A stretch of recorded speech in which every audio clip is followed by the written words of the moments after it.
न्यायालय, सरकार और आम जनता और संविधान, ये चार मुख्य बिंदु होते हैं और चारों का अपना अलग अलग दायित्व होता है।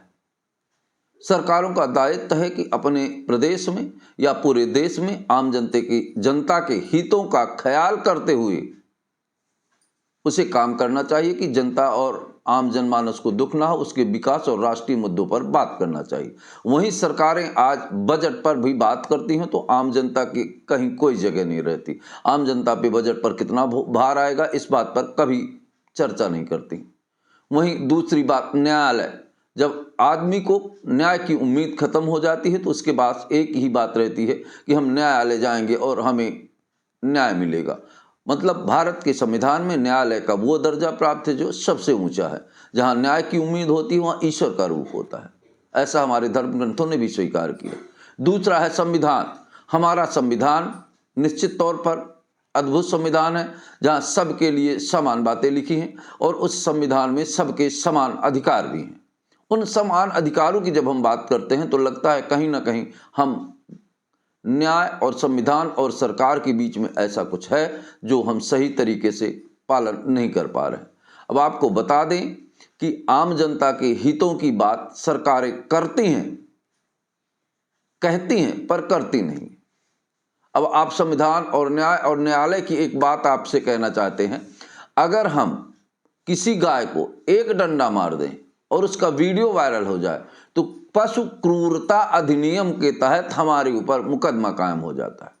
वहीं जो लोग गाय को काट कर धोकर बेचते हैं बीफ के नाम पर, उन पर कोई मुकदमा नहीं, उन्हें लाइसेंस दिया जाता है। अब आप सोच लीजिए कि न्याय की बात करना और सच्चा न्याय कहां पर है, ये सोचने की बात है। इसी तरह आम जनता के बारे में नेता अपने दलों के साथ चुनाव के टाइम पे जो घोषणाएं करते हैं और फिर उन्हें पूरा नहीं करते तो निश्चित ही ये जनता के साथ 420 है। न्यायालय को इस पर संज्ञान लेना चाहिए और इन पर कठिन कार्रवाई करना चाहिए।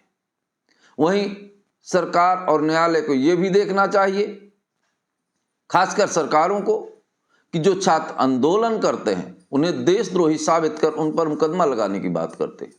जो खुलेआम एक पार्षद में घर में के जाकर उसके परिवार के सामने और उसके कुछ अपराधी किस्म के लड़के उसके घर में नंगा कर देते हैं, उनकी वॉइस सैंपल ऐसे बुला के ली जाती है जैसे उनका स्वागत वंदन अभिनंदन करते हो। फिर न्याय की उम्मीद कहाँ और आम जनमानस के सुख की बात कहाँ। सरकारें भरपूर कर्ज लेती हैं और आम जनता के पैसों का जिस तरह से बंदरबाट करती हैं वो महिला बाल विकास में सिगरौली में खरीदी गई रेट लिस्ट से पता चलता है। कोई भी योजना बनता है उसमें कमीशन पहले तय होता है।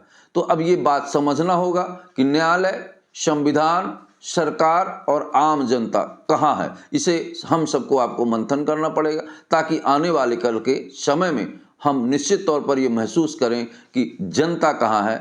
अब हम आपसे, मेरी जनता से सवाल है कि संविधान, न्यायालय, सरकार और जनता कहाँ है, ये हमें कमेंट बॉक्स करके जरूर बताएं। दोस्तों नमस्कार।